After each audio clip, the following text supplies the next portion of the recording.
انا قلت لازم اعمل لكم حاجه مسكره كده ومفيده، ونعملها كده بعد العشاء بتاعنا وناكلها كده وتبقى حاجه بصوا خطيره.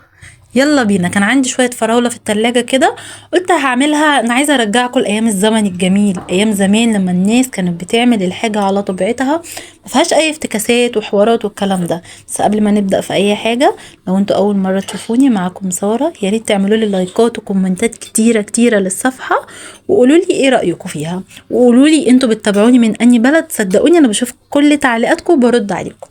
تمام. جبت الفراوله الحلوه بتاعتي وغسلتها، وشلت البتاع الخضره اللي فوق دي، غسلتها كويس جدا. عايزه اقول لكم نزلت كميه تراب فظيعه. طبعا بقى عارفين ايام الزمن الجميل، انا عندي جوافه كنت عايزه اعصر عليها، بس قلت لا، انا عايزاها كده تبقى حلوه. حطيت عليها سكر، وكان عندي 3 موزات ورحت حطاهم عليها. بصوا، عايزه اقول لكم كان طعمها خطير. ايه رايك يا لولي في الكوكتيل بتاع ماما؟ حلوه. ماشي، شكرا. بصوا والله العظيم جميله. صدقوني انا بحاول على قد ما اقدر اعمل اي حاجه تكون متاحه في البيت. المتاح عندنا نعمله. صدقوني هتبقى جميله جدا.